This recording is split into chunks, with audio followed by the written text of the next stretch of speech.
नमस्कार दोस्तों, उम्मीद है कि आप लोग अच्छे होइएगा। आज आप लोग के बीच हम लेकर के आए हैं फिर से दो चर वाले रैखिक समीकरण का कुछ तर्क, कुछ उसके बारे में आप लोग को बताएंगे। साथ ही उससे जुड़ा हुआ जो भी ऑब्जेक्टिव प्रश्न है वो हम आप लोग को कराएंगे। सबसे पहले आप लोग 10th के जितने भी स्टूडेंट्स हैं उनको हम बता देना चाहते हैं कि दो चर वाले रैखिक समीकरण से आपके एग्जामिनेशन हॉल में लगभग 15 नंबर के क्वेश्चन रहेंगे, जिसमें से कुछ लैंग्वेज क्वेश्चन रहेंगे, कुछ ऑब्जेक्टिव रहेंगे और कुछ उसके सॉल्यूशन क्वेश्चन रहेंगे। फिलहाल आज ऑब्जेक्टिव पे विशेष चर्चा करेंगे। फिलहाल आप सारे बच्चों को मैं बता देना चाहता हूँ, दो चर का अर्थ ही होता है जिसमें चर मान की संख्या 2 हो, उसे हम लोग दो चर कहते हैं। दो चर में मुख्य रूप से दो व्यक्तियों या वस्तुओं के बीच जो संबंध बनता है उसके अर्थपूर्ण निष्कर्ष के बारे में हम लोग जानते हैं कि इसका अर्थपूर्ण निष्कर्ष क्या निकलता है। जैसे कि इसमें दो वस्तुओं, जैसे 1 केजी सेब का मूल्य 2 केजी अंगूर के मूल्य के बराबर है, तो यहाँ सेब और अंगूर के बीच जो संबंध होता है उस तरह के प्रश्न को हम दो चर वाले रैखिक समीकरण में हल करते हैं। जैसे पिता और पुत्र के बीच कोई रिलेशन वाला क्वेश्चन है कि एक पिता की आयु पुत्र की आयु से 4 गुनी है, तो जिसमें पिता की आयु को अगर हम एक चर x के रूप में मान लेते हैं तो पुत्र का आयु एक चर y के रूप में मान लेते हैं। चाहे भिन्न वाला क्वेश्चन एक भिन्न ऐसा है जिसके अंश में इतना जोड़ दिया जाए, हर में ये घटा दिया जाए तो भिन्न इतना में बदल जाता है। यानी दो चर वाले रैखिक समीकरण में हम दो व्यक्तियों और वस्तुओं के बीच के रिलेशन को बताते हैं। तो फिलहाल हम इससे आप लोगों को इंट्रोड्यूस करवाते हैं कि दो चर वाला समीकरण वह समीकरण जिसे हम ax plus by plus c बराबर 0 के रूप में लिखा जा सकता हो, जहां a, b एवं c जो है एक वास्तविक संख्या हो। a, b और c वास्तविक संख्या हो, लेकिन a और b is not equal to 0, क्योंकि a और b के स्थान पर अगर हम 0 दे करके अगर हम इसको सॉल्व करेंगे तो फिर ये दो चर वाला समीकरण नहीं हो पाएगा। अगर a के जगह पर देंगे तो 0 को x बना 0 गुने x करके x वाला चर मान 0 हो जाएगा। अगर b के जगह पर 0 देंगे तो y वाला चर मान 0 हो जाएगा। इसलिए a और b is not equal to 0 होना चाहिए। अब आइए जैसे एग्जाम्पल के तौर पर दिखाते हैं दो चर वाला रैखिक समीकरण 3x प्लस 2y बराबर 11।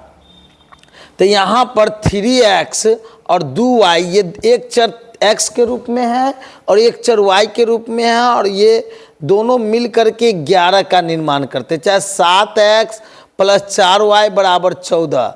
यहाँ देखिए तो एक चर 7 गो x और 4 गो y ये दोनों मिल करके 14 बनाते इत्यादि x एवं y में एक रैखिक समीकरण में होते हैं। दो चर वाला रैखिक समीकरण में चर मान की संख्या 2 होते हैं।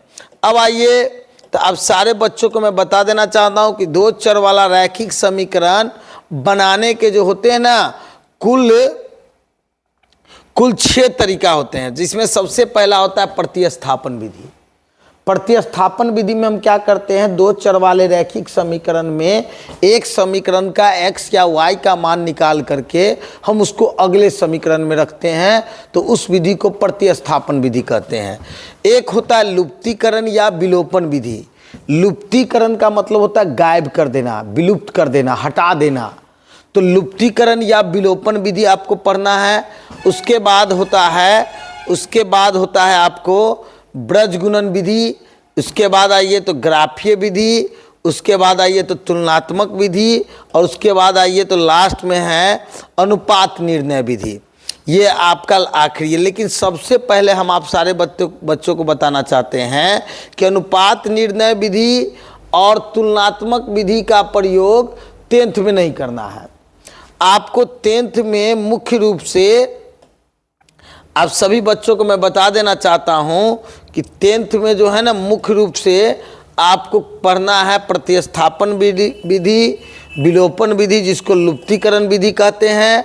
उसके बाद पढ़ना है ब्रज गुणन विधि, और ग्राफ तो प्रत्येक साल एगो 5 नंबर में पूछता है। तो थोड़ा सा चर्चा आज हम प्रतिस्थापन, लुप्तीकरण, विलोपन और ब्रज गुणन विधि पे करना चाहते हैं। आप सारे बच्चे गौर से इधर ध्यान दीजिए। जैसे हमने क्या किया है कि कुछ क्वेश्चन को सॉल्व करके आपके बीच रख दिया, जैसे कि निम्न रैखिक समीकरण युग्म को प्रतिस्थापन विधि से हल करें। एक रैखिक समीकरण x + y बराबर 14 है और एक x - y बराबर आपका 4 है। तो x + y बराबर 14 और x - y बराबर 4 को हल करने के लिए हमने प्रतिस्थापन विधि कैसे बनाएंगे? तो प्रतिस्थापन का अर्थ होता है रखना, यानी एक समीकरण का x या y का मान निकाल करके हम अगर अगले समीकरण में रखते हैं तो इसी विधि को प्रतिस्थापन विधि कहते हैं। जैसे अभी आपको दिखा रहे हैं, जैसे x + y बराबर 14 और x - y बराबर 4 है, तो हम इसको समीकरण फर्स्ट और समीकरण सेकेंड मान लेते हैं और समीकरण फर्स्ट का काम करते हैं। समीकरण फर्स्ट में x + y बराबर 14 है, तो x को अगर इधर रखेंगे तो y को उधर भेजना पड़ेगा, अगर y को बराबर के इधर रखेंगे तो x को बराबर के उधर भेजना पड़ेगा। तो हमने x को रख दिया, प्लस y को इधर भेज दिया तो -y। अब गौर से देखिए, x - y, ये इसको हम समीकरण थोड़ा देर के लिए थर्ड मान लिए। प्रतिस्थापन विधि कैसे बनता है सो देखिए, यानी समीकरण फर्स्ट में x + y बराबर 14 है, x बराबर +14 उधर गया तो -14, ये समीकरण थर्ड हो गया। तो x का मान जो आप 14 - y लाए हैं, इसको कहाँ से लाए हैं? तो ये समीकरण फर्स्ट से लाए हैं। x + y बराबर 14 को हल करके x बराबर 14 - y लाए हैं। कहाँ से? तो समीकरण फर्स्ट से। इस मान को समीकरण सेकेंड में रख दीजिए। तो x का मान समीकरण सेकेंड में प्रतिस्थापित करने पर समीकरण सेकेंड क्या है? तो x - y बराबर 4। तो x के जगह पर 14 - y रखना है, जो हम यहाँ निकाले हैं। x के जगह पर आपको जो आप निकाले हैं 14 - y, वो रख दिया, -y बराबर 4।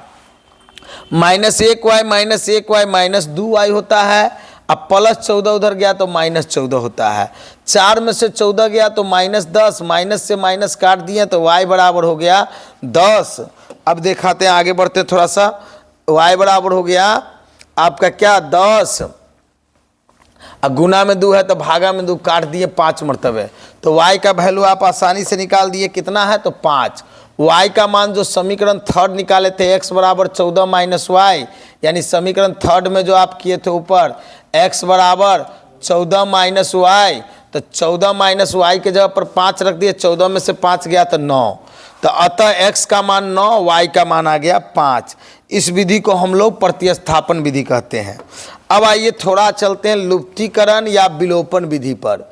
लुप्तीकरण या विलोपन विधि को कैसे बनाया जाता है उसके बारे में भी थोड़ा चर्चा कर लेते हैं। लुप्तीकरण में क्या होता है कि आपको यह डिसाइड करना होता है कि आप x वाले चर मान को हटाना चाहते हैं कि y वाले चर मान को हटाना चाहते हैं। अगर x वाले चर मान को अगर आप हटाना चाहते हैं तो x के अंक से क्रॉस मल्टीप्लाई हो जाएगा। x के अंक से, x के नीचे वाले अंक से ऊपर में और ऊपर वाले अंक से नीचे में क्रॉस मल्टीप्लाई कर देंगे। और क्रॉस मल्टीप्लाई करने के साथ साथ हम क्या करेंगे कि देखेंगे कि जिसको हम काटना चाह रहे हैं उसका चिन्ह समान है कि असमान। यहाँ x को काटेंगे तो x के अंक से क्रॉस मल्टीप्लाई करेंगे। अगर y को काटना है तो y के नीचे वाले अंक से ऊपर में और ऊपर वाले अंक से नीचे में गुना करेंगे।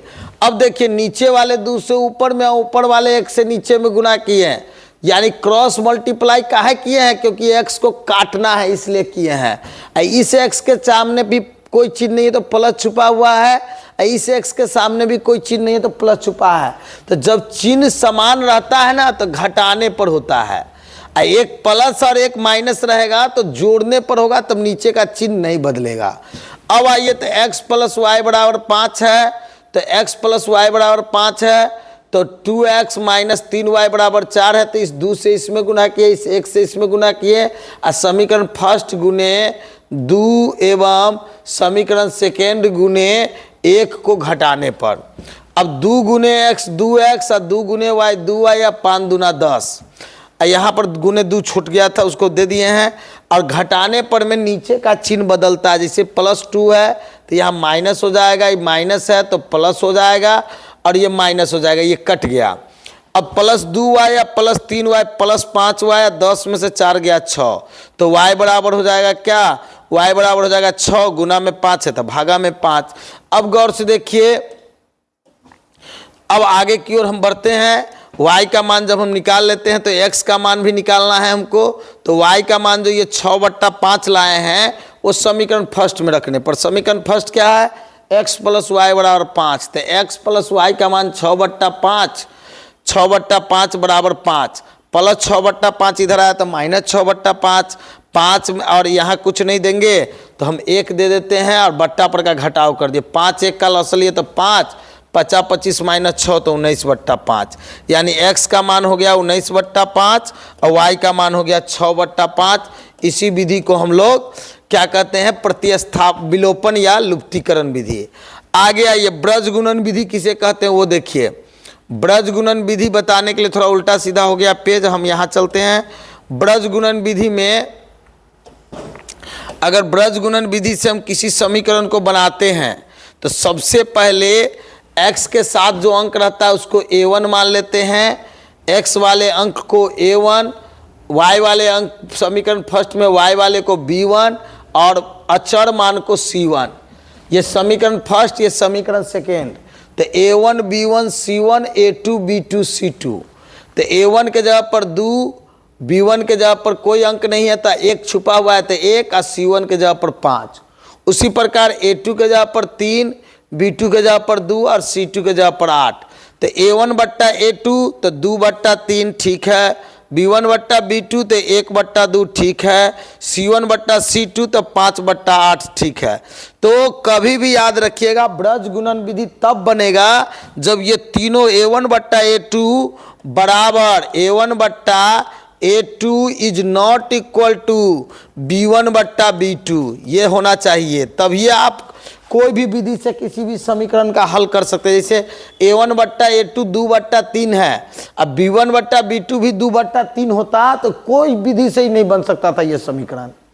इस समीकरण में a1/a2 कभी भी बराबर नहीं होना चाहिए b1/b2 के, चाहे a1/a2 is not equal to b1/b2 is not equal to c1/c2। तब यानी कि इस तरह का कंडीशन जब किसी दो चर वाले समीकरण में जब इस तरह का कंडीशन बनता है ना, तब ये उसका एक हल निकल सकता है x और y का मान, तब ये आप उस समीकरण का x और y का मान बउआ निकाल सकते हैं। अगर इस तरह का कंडीशन नहीं बन रहा है तो उसका कोई हल नहीं होगा, चाहे उसका अनंत हल होगा, उसके बारे में भी हम थोड़ा देर के बाद आप लोग को बताएंगे। तो देखिए a1/a2 2/3 है, अब b1/b2 1/2 है, ये दोनों बराबर नहीं है तो डिफिनिट है कि इसको आप आसानी से ब्रज गुणन विधि से बना सकते हैं। आसानी से बुआ ब्रज गुणन विधि से आप बना सकते हैं। कैसे, वो अभी हम बता रहे हैं आप लोग को। जैसे देखिए, अब a1/a2 आया 2/3, b1/b2 आया 1/2, c1/c2 आया 5/8, यानी तीनों आपस में बराबर नहीं है। इसका मतलब है कि इसका अद्वितीय हल है, और अद्वितीय हल की स्थिति में x बराबर होता है b2 c1 minus b1 c2 बट्टा a1 b2 minus a2 b1। अब देखिए b2 c1, b2 कितना है, गौर से देखिए b2 है इसका 8 और c1 है 5, तो 8 गुने b2 2 और c1 5, b1 c2 और माइनस b1 b2 c1, तो b1 c2 और b2 c1, तो b2 c1 5 गुने 2 और 1 गुने 8, a1 b2, तो a1 यहाँ देखिए a1 है 2 और b2 है 2, तो 2 दूना 4, अब a2 b1, तो a2 b1 हो गया आपका 3 गुने 1, तो 5 दूना 10 में से 8 गया तो 2, और 2 दूना 4 में से 3 गया तो 1, 2/1 आपका x का मान आ गया 2/1। यहाँ देखिए थोड़ा पेज उल्टा सीधा हो गया है, x का मान हो गया आपका 2/1, यानी 2 आपका सही आंसर हो गया। उसके बाद y बराबर होता है c2a1 माइनस c1a2 बट्टा a1b2 माइनस a2b1, तो c2 के जगह पर 8 है, आप देख लीजिएगा, और A1 के जगह पर 2 है, इसके आधार पर C1 के जगह पर 5 है, A2 के जगह पर 3 है, बट्टा A1 B2 2 दूना 4 3 इकाई 3 करके हम इसको बना दिए। तो इस तरीके से प्रतिस्थापन, विलोपन, ब्रज गुणन विधि को आप आसानी से डील कर सकते हैं। इसके बनाने का तरीका है ये कि प्रतिस्थापन विधि को कैसे बनाना है, विलोपन विधि को कैसे बनाना है, ब्रज गुणन विधि को कैसे बनाना है। तो इसके लिए लंबा क्लास चलेगा। फिलहाल हम आप लोगों को ले चलते, जैसे x का मान कैसे निकालिएगा ब्रज गुणन विधि से, y का मान कैसे निकालिएगा, तो ये सब आप लोग को तत्काल संक्षेपण में बताएं, क्योंकि इसके लिए अगर क्लास लेंगे तो सिर्फ इस तीनों विधि को समझाने के लिए 1-1.5 घंटे का वीडियो चाहिए। अब आइए तो आपको बताते हैं A1 बट्टा A2 बराबर B1 बट्टा B2 बराबर C1 बट्टा C2 जब हो तो याद रखिएगा कि उस समीकरण का XY का मान नहीं निकलता है। उसके इस समीकरण के अनंत हल होते हैं, इसका आश्रित हल होता है, यह संपाती रेखा होते हैं और ये संगत होते हैं। ये कब कंडीशन लागू होता है, जब A1 बट्टा A2 बराबर B1 बट्टा B2 बराबर C1 बट्टा C2 हो। तो इस तरह के समीकरण के अनंत हल है, इसका आश्रित हल है, यह संपाती रेखा है और यह संगत है। अब आगे की ओर हम चलते हैं। अब आगे की ओर चलते हैं बुआ, गौर से देखिए। आगे का कंडीशन है जब A1 बट्टा A2 बराबर B1 बट्टा B2 is not equal to C1 बट्टा C2 हो, तो इसका भी XY का मान आपका नहीं निकलता है। इस तरह का जब कंडीशन हो तो इसका कोई हल नहीं है, इसके विरोधी हल है, यह समानांतर रेखा है, यह असंगत है। जब A1 बट्टा A2 बराबर B1 बट्टा B2 बराबर is not equal to C1 बट्टा C2, इसका भी XY का मान नहीं निकलता। ये कंडीशन याद रखना है कि किस तरह के कंडीशन में क्या लागू होगा। जब A1 बट्टा A2 is not equal to B1 बट्टा B2 is not equal to C1 बट्टा C2 हो, तो याद कीजिएगा कि इसका XY का मान निकलेगा। इस समीकरण का जब तीनों आपस में, कुछ देर पहले आपको बताए हैं, जब A1 बट्टा A2 is not equal to B1 बट्टा B2 is not equal to C1 बट्टा C2 हो, तो इसका अद्वितीय हल है, इसका अविरोधी हल है, यह प्रतिच्छेदी रेखा है और यह असंगत है। अब आगे चलते हैं हम, फिर से आप लोगों को ऑब्जेक्टिव के दौर में अब ले चलते हैं। अभी तक जो समझाए हैं वो आपको समझाने के लिए हम आपका यूज अधिक मेथड बता रहे हैं। तो अब चलते हैं ऑब्जेक्टिव में। देखिए पहला क्वेश्चन है इसका, गौर से देखिए। x अक्ष पर वह बिंदु स्थित किसी बिंदु का निर्देशांक का रूप क्या होगा। x अक्ष पर कोई बिंदु होगा तो y का मान 0 होगा, याद रखिएगा। x अक्ष पर स्थित किसी भी बिंदु के y का मान 0 होगा। तो x अक्ष पर जब कोई बिंदु स्थित है तो इसका y का मान 0 होगा। तो x0 इसका सही आंसर A है। अब आइए, वह रेखा y के जगह पर जब 4 हो तो आलेख के निम्न में से किस बिंदु पर स्थित होंगे। ये पहला बिंदु x का होता है, दूसरा बिंदु y का होता है। ये कह रहा y के जगह पर 4 हो, यहाँ y के जगह पर 2 है, y के जगह पर यहाँ 4 है, यहाँ y के जगह पर 0 है। तो आप समझ गए होंगे कि y के जगह पर जब 4 हो, y के जगह पर 4 हो का मतलब हुआ इसका सही ऑप्शन B होगा। मूल बिंदु का निर्देशांक हमेशा 0 0 होता है, याद रखिएगा। मूल बिंदु का निर्देशांक हमेशा 0 0 होता है। अब आते हैं हम आप लोगों के बीच, मूल बिंदु का निर्देशांक 0 0 होता है। अब आगे बढ़ते हैं चौथा से। देखिए चौथा क्वेश्चन क्या कह रहा है कि k के किस मान के लिए, k का कौन सा मान है जिसके लिए एक समीकरण दिए हुआ है x प्लस 2y बराबर 3 और 3x प्लस ky बराबर 9 संपाती रेखाओं को प्रदर्शित करता है। संपाती रेखा जब तीनों बराबर हो, संपाती रेखा कब होते हैं, जब A1 बट्टा A2 बराबर होते हैं B1 बट्टा B2 के, बराबर होते हैं C1 बट्टा C2 के। ये संपाती रेखा का कंडीशन है, जिसको अनंत हल भी कहते हैं, उसका संगत भी कहते हैं, आश्रित हल भी इसको कहते हैं।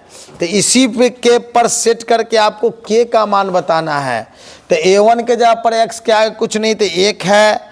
अब बट्टा A2 के जगह पर यहाँ 3 है, बराबर B1 के जगह पर y के जगह साथ B1 के जगह A1 B1 C1 A2 B2 C2, तो B1 के जगह पर 2 है और B2 के जगह पर यहाँ K है, और C1 के जगह पर वहाँ 3 है और C2 के जगह पर यहाँ 9 है। तो 3 इकाई 3, 3 तिहाई 9। अब K का मान निकालना है, तो आप तीनों आपस में बराबर है, तो कोई दो को, या तो ये दोनों को बराबर करके क्रॉस मल्टीप्लाई कर दीजिए, या फिर ये दोनों को बराबर करके क्रॉस मल्टीप्लाई कीजिए, तिरछा तिरछी गुना। तो K का आप देख रहे हैं कि इसीलिए K का K बराबर 3 दूना 6, यानी K का मान क्या हो रहा है, 6 प्राप्त हो रहा है। कैसे? तो जब कोई बिंदु संपाती बिंदु हो, जब भी कोई बिंदु संपाती बिंदु होते हैं, तो संपाती बिंदु में कंडीशन है A1 बट्टा A2 बराबर B1 बट्टा B2 बराबर C1 बट्टा C2। A1 के जगह पर 1, x क्या है, कुछ नहीं थे, 1 बट्टा A2 के जगह पर 3, B1 के जगह पर 2 बट्टा B2 के जगह पर K, C1 के जगह पर 3 बट्टा C2 के जगह पर 9। तो 1 बट्टा 3 2 बट्टा K और 3 इकाई 3, 3 तिहाई 1 बट्टा 3, तिरछा तिरछी गुना किया, 3 दूना 6, K इकाई K। अब आते हैं आगे की ओर, फिर देखते हैं बुआ K का मान ज्ञात करने के बाद अगला क्वेश्चन क्या है सो देखते हैं। फिर इसमें भी देखिए K का मान ज्ञात करना है, इसमें भी वही हाल है। K के किस मान के लिए निम्न रैखिक समीकरण युग्म का अद्वितीय हल है। अद्वितीय हल कब होता है, सुनिए, अद्वितीय हल होता है A1 बट्टा A2 is not equal to B1 बट्टा B2। आप ये गौर याद रखिएगा, अद्वितीय हल A1 बट्टा A2 is not equal to B1 बट्टा B2। अब मान है तो दे दीजिए is not equal to C1 बट्टा C2। अब आइए A1 बट्टा A2, गौर से सुनिए, A1 बट्टा A2, तो A1 के जगह पर K है, अब बट्टा A2 के जगह पर यहाँ 3 है, A1 B1 C1 A2 B2 C2। A1 के जगह पर K है, A2 के जगह पर 3 है। फिर आइए B1 के जगह पर 2 है, अब B2 के जगह पर सीधे Y है तो 1 दे देंगे, is not equal to C1 के जगह पर 5 है, आप बट्टा C2 के जगह पर 1 है। तो आइए तो K का K is not equal to 3 दूना 6, इज नॉट इक्वल टू 6, यह है आपका आंसर। फिर आइए बुआ गौर से आगे बढ़ते हैं, गौर से देखिए। अब अगला क्वेश्चन है, इसमें भी देखिए K का कहता है समीकरण युग्म इतना और इतना के कोई हल ना हो। K का मान इसमें भी निकालना है। कोई हल कब नहीं होते हैं, तो गौर से देखिए बुआ, कोई हल नहीं होते हैं। A1 बट्टा A2 बराबर B1 बट्टा B2 is not equal to C1 बट्टा C2, ये कोई हल नहीं है का सूत्र है। A1 बट्टा A2, A1 के जगह पर 3 बट्टा A2 के जगह पर 6 बराबर B1 के जगह पर -1 बट्टा B2 के जगह पर -2 is not equal to C1 के जगह पर K अब बट्टा C2 के जगह पर 5। अब आइए 3 इकाई 3, 3 दूना 6, तिरछी माइनस से माइनस कट गया, तो K 2 गुने K, 2 गुने, थोड़ा गलती हो रहा है, B1 के जगह पर यहाँ पर मिस्टेक हो गया, देखिए इज नॉट इक्वल टू 5 बट्टा K होगा, 5 बट्टा K। अब आइए तो गौर से देखिए, 5 का K is not equal to 5 दूना 10, इज नॉट इक्वल टू 5 दूना 10। सी ऑप्शन इसका सही होगा, यानी इसका सी ऑप्शन जो है बिल्कुल सही है। आगे देखते हैं बुआ, आगे बढ़ते हैं। यहाँ देखिए आगे क्वेश्चन है, A1 बट्टा A2 बराबर B1 बट्टा B2 बराबर C1 बट्टा C2 तीनों बराबर कब होंगे, जब इसके अनगिनत हल होंगे। अनगिनत हल होंगे, तीनों बराबर कब होंगे, जब इसके अनगिनत हल होंगे। याद रखिएगा, अनगिनत हल की स्थिति में तीनों आपस में बराबर होते हैं। आगे बढ़ते हैं, फिर आगे बढ़ते हैं, अभी बहुत बाकी है। अब आइए 2x प्लस 4y बराबर 3, 12y माइनस 6x। देखिए यहाँ पर y को बाद में y को पहले दे दिया है और x को बाद में दे दिया, इसको सही कर लेना होगा। देखिए 2x प्लस 4y बराबर 3 है, अब 12y प्लस 6x बराबर 6 है, तो इसमें 6x को पहले अब 12y को बाद में और तब बराबर 6, ऐसे लिखना है, सजा लेना है कि हल है। तो a1 बट्टा a2 तो 2 बट्टा 6, फिर b1 बट्टा b2 तो 4 बट्टा 6, 4 बट्टा 6 और c1 बट्टा c2 तो 3 बट्टा 6।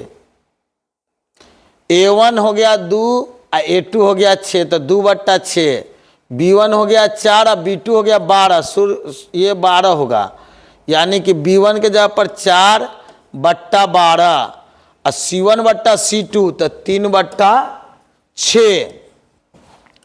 अब आइए तो 2 एकाई 2, 2 तिहाई 6, 4 एकाई 4, 4 तिहाई 12, तो ये दोनों बराबर हो गए हैं। और 3 एकाई 3, 3 दूना 6, ये बराबर नहीं हुए। 1 बट्टा 3 बराबर 1 बट्टा 3 और ये 1 बट्टा 2 है, यानी a1 बट्टा a2 1 बट्टा 3 है, b1 बट्टा b2 भी 1 बट्टा 3 है, c1 बट्टा c2 1 बट्टा 2 है। जब a1 बट्टा a2 बराबर b1 बट्टा b2 is not equal to c1 बट्टा c2 हो तो इसके कोई हल नहीं होते हैं, इस समीकरण के कोई हल नहीं होते हैं। याद रखिएगा बुआ, इस समीकरण के कोई हल नहीं है। आगे बढ़ते हैं, फिर ये भी क्वेश्चन उसी पर आधारित है, गौर से देखिए। a1 बट्टा a2, a1 के जगह पर 2 है बट्टा a2 के जगह पर 6 है, b1 बट्टा b2, b1 के जगह पर -3 है और बट्टा b2 के जगह पर -9 है, और c1 बट्टा c2 2 बट्टा 5 बराबर 0 है, रहने दीजिए। माइनस से माइनस कट गया, 3 एकाई 3, 3 तिहाई 9, 2 एकाई 2, 2 तिहाई 6, तो ये दोनों बराबर हो गया, ये बराबर होइबे नहीं किया, क्योंकि 1 बट्टा 3 1 बट्टा 3 a1 बट्टा a2 बराबर b1 बट्टा b2 is not equal to c1 बट्टा c2। इसका कोई हल नहीं है, बी ऑप्शन इसका सही उत्तर है। गौर से सुनिए, इसका सही उत्तर है बी। आगे बढ़ते हैं, दो चर वाले कह रहा दो रैखिक समीकरण के लेखा चित्र यदि समानांतर रेखाएं हों। समानांतर रेखा कौन होते हैं? जिसका कोई हल नहीं होता है। याद रखिएगा, जब a1 बट्टा a2 बराबर b1 बट्टा b2 is not equal to c1 बट्टा c2 हो, तो जब a1 बट्टा a2 बराबर b1 बट्टा b2 is not equal to c1 बट्टा c2 हो, तो उस समीकरण को समानांतर रेखा कहते हैं, जिसको हम लोग क्या कहते हैं? शून्य नहीं, अनगिनत भी नहीं, एक इन कोई नहीं, शून्य नहीं होता है हल। आगे आते हैं, y माइनस 4 बराबर 0 का एक आलेख कैसा सरल रेखा होगा? y माइनस 4 है, गौर से समझिए, y माइनस 4, तो y माइनस 4 बराबर 0 है, तो y बराबर हो जाएगा -4। अगर इसको हम ग्राफ पेपर पर रखेंगे तो y के जगह पर 4 यहाँ होगा। यह रेखा x अक्ष के समानांतर होगा, x अक्ष के समानांतर। गौर से सुनिए, आगे बढ़ते हैं। देखिए आगे अगला क्वेश्चन है, इसको हल करके बताना है। तो ये तो आप प्रतिस्थापन विधि, विलोपन विधि, ब्रजगुणन विधि, किसी एक विधि से हल करके आप निकाल सकते हैं, या नहीं तो एक ट्रिक है कि x के जगह पर 2 दूना 4, y के जगह पर 4 तिहाई 12, 12 4 16 नहीं होगा। x के जगह पर -2 रखेंगे तो 2 दूना ये भी नहीं होगा। अब आते हैं आगे, देखते हैं, ये है x के जगह पर अगर -3 रखेंगे तो -3 दूना 6, ये भी नहीं होगा। अगर -2 रखेंगे तो 2 दूना 4 और 5 तिहाई 15, 15 में से 4 जाएगा तो 11, ये होगा। देखिए x के जगह पर -2 रखें तो -2 दूना -4 हो गया, और y के जगह पर 5 रखे तो 5 तिहाई 15 में से 4 गया तो 11। तो इस पर भी देखिए, -2 रखे तो 2 दूना -4 और -5 24, यही आंसर सही है, डी इसका ऑप्शन होगा। आपको इसका आंसर कैसे निकालना है सो बताते हैं। इसका आंसर डी कैसे हुआ? कह रहा है 2x प्लस 3y बराबर 11 और 2x माइनस 4y बराबर -24 को हल है। इसका क्या हल है? तो तो या तो आप रफ में जाइए प्रतिस्थापन विधि या विलोपन विधि से बना के देखिए कि इसका क्या हल है, और नहीं तो जो हल है ना उसको तेजी में गुना कीजिए। जैसे x के जगह पर 2 है तो 2x है तो 2 दूना 4 हो गया, y के जगह पर 4 है तो 4 तिहाई 12, 4 16 होना चाहिए, यहाँ 11 है, ये मान नहीं है। -2 रखेंगे तो -2 दूना 4, और -5 रखेंगे तो -15, 4 -19 नहीं है, वो भी हल नहीं है। -3 रखे तो -3 दूना 6, 1 रखे तो 3 1 3, 6 में से 3 गया तो -3, ये भी नहीं है, ये हल है इसका। चलिए आगे बढ़ते हैं। जब भी हल करने के लिए कहे तो या तो अंदाज उसको मान को रख करके लगाइए, या नहीं तो साइड में ले जाके कोई विधि से सरल कीजिए। अब अगला देखते हैं, कह रहा है कि युगपत रैखिक समीकरण के निकाय a1x b1y और c1 है, ये समीकरण फर्स्ट है। a2x b2y या c2 के अनगिनत हल। अनगिनत हल कब होते हैं? जब तीनों बराबर होते हैं, जब a1 बट्टा a2 बराबर b1 बट्टा b2 बराबर c1 बट्टा c2 हो। जिस समीकरण के a1 बट्टा a2 बराबर होते हैं b1 बट्टा b2 के बराबर c1 बट्टा c2 के, तो उसके अनगिनत हल होते हैं। y अक्ष का समीकरण है, y अक्ष पर जब कोई समीकरण होगा तो x का मान 0 होगा। y अक्ष पर जब भी कोई समीकरण होगा तो x का मान 0 होगा, याद रखिएगा, x का मान 0 होगा। y अक्ष पर कोई भी समीकरण होंगे तो x का मान 0 होंगे। अगला है x माइनस वाई बराबर 6, X square plus Y square बराबर 30 है, तो एक्स वाई का मान क्या होगा? x माइनस वाई बराबर 6 है, देखिए हम इधर साइड में बनाते हैं, X square plus Y square बराबर 30 है, तो ए स्क्वायर जोड़ B square, A square plus B square बराबर ए प्लस बी का whole square minus 2ab, 2ab बराबर 30 दिए हुआ है, बराबर 30 दिए हुआ है। तो x प्लस वाई के जगह पर 6 है, तो 6 का स्क्वायर माइनस 2xy बराबर 30 दिए हुआ है। अब आइए तो 6 36, 36 माइनस 2xy बराबर 30 दिए हुआ है। गौर से देखिए, तो माइनस 2xy बराबर हो गया 30, अब प्लस 36 उधर गया तो माइनस 36।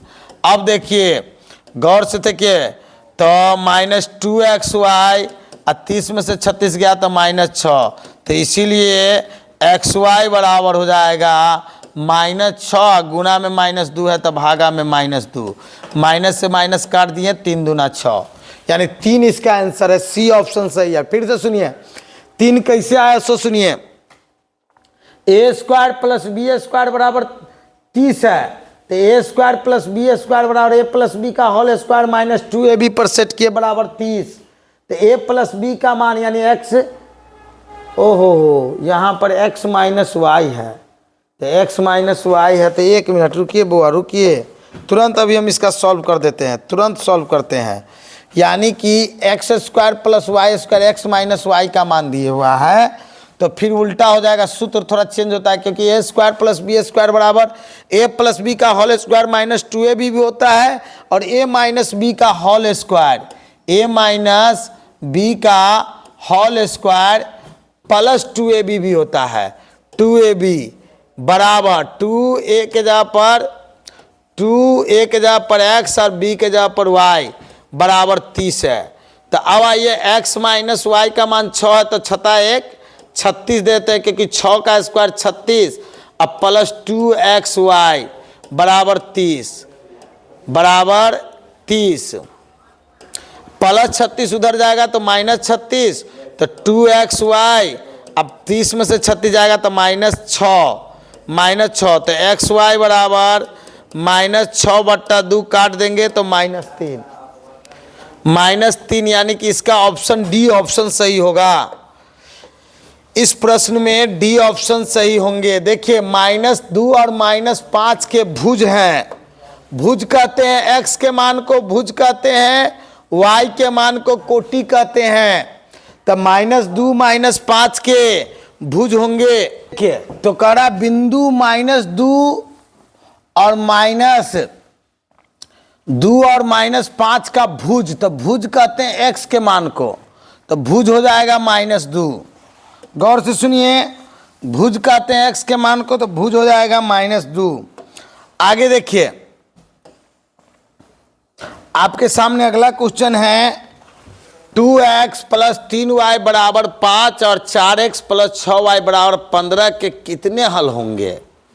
तो a1 के जगह पर 2 है और a2 के जगह पर 4 है, और b1 के जगह पर 3 है, b2 के जगह पर 6 है, c1 के जगह पर 5 है और c2 के जगह पर 15 है। काटिए, 2 एकाई 2, 2 दूना 4, 3 एकाई 3, 3 दूना 6, 5 एकाई 5, 5 तिहाई 15। ये दोनों बराबर है और ये बराबर नहीं है। जब a1 बट्टा a2 बराबर b1 बट्टा b2 is not equal to c1 बट्टा c2 हो, तो इससे पहले बताए हुए थे कि इसका क्या होगा, कोई हल नहीं होगा। यानी अद्वितीय हल मतलब एक हल होता है कब? जब तीनों बराबर नहीं रहता। अनगिनत हल कब होता? जब तीनों बराबर होता। इसमें से कोई नहीं दे दीजिए, डी ऑप्शन सही है। आगे देखिए, 18वां नंबर क्वेश्चन पे चलते हैं। 18वां नंबर क्वेश्चन क्या कर रहा है? यदि रैखिक समीकरण का युग्म संगत है तब उसके द्वारा निरूपित रेखाएं संगत अगर हो तो संगत के कंडीशन में उसके द्वारा निरूपित रेखाएं समानांतर भी हो सकता है, प्रतिच्छेदी भी हो सकता है, संप्रतिच्छेदी और संपाती। इसका ऑप्शन डी होगा। संप्रतिच्छेदी भी हो सकता है और वह संपाती भी हो सकते हैं जब संगत हो तब। अब आगे आते हैं, अगला क्वेश्चन है, देखिए फिर इसका कहता है हल है, तो या तो इसको विलोपन विधि से हल कीजिए, ना तो प्रतिस्थापन विधि से हल कीजिए, ना तो ब्रजगुणन विधि से हल कीजिए, क्योंकि दो समीकरण दिए होंगे, कोई समीकरण फर्स्ट मानिए, कोई समीकरण सेकेंड मानिए, हल कीजिए। या नहीं तो इसमें ट्रिक लगाइए। 2 है x के जगह पर 5 दूना 10 और y के जगह पर 3, तो 3 दूना 6, 10 और 6 16 हो ये जा रहा है। 2 है तो 7 दूना 14, 3 है तो 4 तिहाई 12, 14 में से 12 गया 2। इसका तो सॉलिड आंसर एक ए है, क्योंकि x के जगह पर x का मान रखते हैं 2, तो 5 दूना 10 और y के जगह पर 3, तो 3 दूना 6, 10 6 16। फिर x के जगह पर इस समीकरण में भी रख के देखिए, 5 7 दूना 14 और y के जगह पर 3, तो 4 तिहाई 12, 14 में से 12 गया 2। यानी इसका ऑप्शन जो है ना, ये आपका ए नंबर ऑप्शन सही है। आगे देखिए, रैखिक समीकरण में चर के घात, रैखिक समीकरण में चर के घात की संख्या 1 होते हैं। रैखिक समीकरण में चर के समीकरण के घात 1 होते हैं। अब आइए समीकरण निकाय, फिर दे दिए हुआ 2 गो समीकरण है, गौर से देखिए। एक है 6x - 2y + 9 = 0 और 3x - y अब +12 = 0 के आलेख होंगे। तो a1 हो गया 6 और a2 हो गया 3, a1 बट्टा a2, b1 हो गया -2 और b2 हो गया -1 और c1 हो गया 9 और c2 हो गया 12। तो 3 तिहाई 9, 3 चौका 12, माइनस से माइनस कट गया, 3 दूना 6, तो 2 2 दोनों बराबर है लेकिन तीसरा बराबर नहीं है। a1 बट्टा a2 बराबर b1 बट्टा b2 is not equal to c1 बट्टा c2 के समानांतर रेखा होते हैं। याद रखिएगा, समानांतर होते हैं। जब तीनों दो गो बराबर हो, तीसरा बराबर न हो तो समानांतर होते हैं। आगे देखिए, आगे है कि यदि 2 चर में 2 रैखिक समीकरण के आलेख प्रतिच्छेदी हो तो उसके सिर्फ एक हल होते हैं, जिसको अद्वितीय हल कहते हैं। जो प्रतिच्छेदी रेखा का एक हल या अद्वितीय हल उसको कहते हैं। 22 का ए ऑप्शन सही होगा। फिर यहाँ दे वही बात आ गया कि 3x - 5y = 0 और 9x - 15y = 0 है, तो x और y का मान क्या होगा? तो x y का मान या तो प्रतिस्थापन विधि से बनाइए, न तो विलोपन विधि से बनाइए, न तो ब्रजगुणन विधि से बनाइए, और न तो x के जगह पर 1 तो 3 एकाई 3 और y के जगह पर तो 3 में से 5 गया तो -2 होना चाहिए, 0 है, तो ए ऑप्शन नहीं है। जीरो रखेंगे तो जीरो, और जीरो ई है, ई बी ऑप्शन इसका सही है बाबू, क्योंकि मान रख करके सेट कीजिए, मौने में सेट कीजिए, 1 मिनट नहीं लगेगा, आंसर निकाल लेंगे आधे मिनट में। देखिए तुरंत 3x माइनस 5y बराबर 0, तो एक्स वाई का मान क्या होगा, तो एक्स वाई का मान इस पर रख के देखिए, x के जगह पर 1, y के जगह पर 1, तो 3 इकाई 3, अब 5 इकाई 5, 3 में से 5 गया तो -2 होना चाहिए था, यहाँ 0 तो ये नहीं है। x के जगह पर 0 तो 0 हो जाएगा, 3 गुने 0 0, y के जगह पर 0 तो 5 गुने 0 0 0 0 0 हो गया, तो इसका मतलब ये ऑप्शन सही है। या नहीं तो प्रतिस्थापन विधि से, विलोपन विधि से, ब्रज गुणन विधि से रफ में जाके बना के तब आंसर में टिक लगाइए, ज्यादा दिक्कत हो रहा है तो। अब आइए गौर से सुनिए, अगला क्वेश्चन क्या है, अगला क्वेश्चन है, गौर से सुनिए, अगला क्वेश्चन है कि बिंदु 4 6 और -4 -6 दोनों इस अवस्थित हैं। गौर से सुनिए, बहुत ही अच्छा क्वेश्चन है। पहले तो आप इसके लिए एक आलेख पहले बनाइए, एक आलेख बना देते हैं।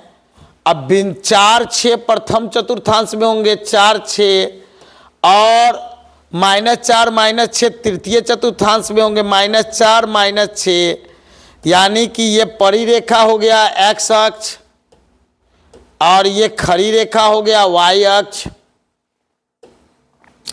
अब गौर से सुनिए, तो कहता है स्थित कहाँ है, y अक्ष पर नहीं, x अक्ष पर नहीं, x अक्ष के एक ओर, x अक्ष के दोनों ओर है, और y अक्ष के दोनों ओर, तो x अक्ष के एक ओर नहीं है, y अक्ष के दोनों ओर है, एक इधर है और एक इधर है, y अक्ष के दोनों ओर है, यानी इसका ऑप्शन आपका डी ऑप्शन सही है।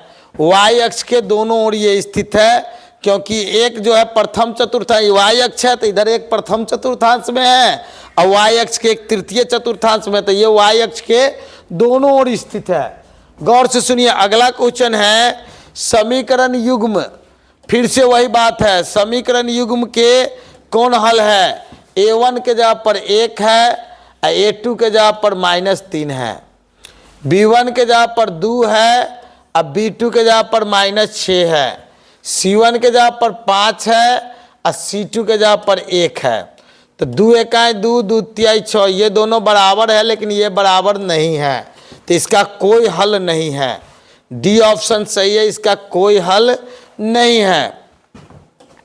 आगे बढ़ते हैं 25 के बाद 26 में, फिर वही बात आ गया कि x + 3y - 4 और 2x - 5y - 1 बराबर 0, तो इसका कौन हल है, तो x1 के जगह पर 1 है। गौर से देखिए, x1 के जगह पर 1 है, और y1 के जगह पर 2 है, x2 के जगह पर 3 है, y2 के जगह पर -5 है, x3 के जगह पर -4 है, और y3 के जगह पर -1 है। अब आइए, माइनस से माइनस कट गया, ये बराबर तीनों में से कोई बराबर नहीं है। जब तीनों बराबर ना हो तो इसके कौन हल होते हैं, अविरोधी हल होते हैं, अविरोधी हल। अब आगे आइए, आगे दो रैखिक समीकरण के हल जब अनंत हो तो उसके हल होंगे। अनंत हल कब होते हैं, जब रेखाएं, दोनों रेखाएं संपाती रेखा होती है, संपाती रेखा। इसका सी ऑप्शन सही होगा 27 नंबर का। 28 नंबर देखिए, 28 नंबर क्वेश्चन क्या कह रहा है, सो देखिए, बहुत ही बेहतरीन क्वेश्चन है। 28 नंबर क्वेश्चन क्या है कि 10 पर पावर 2i बराबर 25 है, तो 10 पर पावर -y का मान क्या होगा, तो 10 पर पावर 2i को हम 25 को 5 पर पावर 2 कर दिए, 5 2 से 2 कट गया, तो 10 पर पावर y बराबर हो गया 5, और उसके बाद 10 पर पावर -y का मान क्या होगा, तो जब पावर -y का मान क्या होगा, तो जब पावर प्लस से माइनस होगा तो इसका मान व्युत्क्रम हो जाएगा 1/5। 10 पर पावर y का मान 5 कैसे आया है, तो 10 पर पावर 2i बराबर 25 दिए हुआ था, तो 10 पर पावर 2y बराबर 25 है, तो 25 को हम लिखेंगे 5 पर पावर 2, 5 पर पावर 2, 5 पर पावर 2 लिख दिए हैं, तो 2 से 2 कट गया है, तो 10 पर पावर y बराबर हो गया है आपको 5, तो 10 पर पावर माइनस y बराबर 1/5, 1/5 आपका सही उत्तर है। आगे देखते हैं, आगे चलते हैं 29 नंबर। ये क्वेश्चन देखिए गौर से, इसका द इंड हो जाएगा आपका। 29 के बाद द इंड लास्ट क्वेश्चन है, इसलिए 29 नंबर गौर से देखिए। x के जगह पर 2k - 1 है और y के जगह पर k है, तो इस समीकरण का हल क्या होगा? तो गौर से देखिए बुआ, 10 x के जगह पर है 2k - 1, तो 10x है, तो x के जगह पर 2k - 1 और -9 y के जगह पर k बराबर 12। अब आइए 10 दूना हो जाएगा 20k और -10 का 10 और -9k बराबर 12। 20k में से 9k गया तो 11k और -10 बराबर 12। अब आइए तो 11k बराबर 12 अब -10 उधर गया तो +10, तो अब आइए k बराबर हो जाएगा 12 10 22 और गुना में 11 है तो भागा में 11, 11 दूना 22, 2 हो गया आपका आंसर, डी ऑप्शन सही। यही आपका आंसर था। 2 चर वाले रैखिक समीकरण से जुड़े हुए जितने भी ऑब्जेक्टिव, प्रतिस्थापन, विलोपन और ब्रजगुणन आप लोग को बता दिए हैं। इस पर आप 1-2 बार वीडियो को देख करके इसको फॉलो कीजिएगा। उम्मीद है कि 2 चर वाले रैखिक समीकरण से जुड़े हुए जो भी ऑब्जेक्टिव आपके एग्जाम में आएंगे सो यहीं से आएंगे। इतना ही के साथ आज आप लोगों के बीच हम अपने क्लास को स्थगित करते हैं। जय हिंद, जय भारत।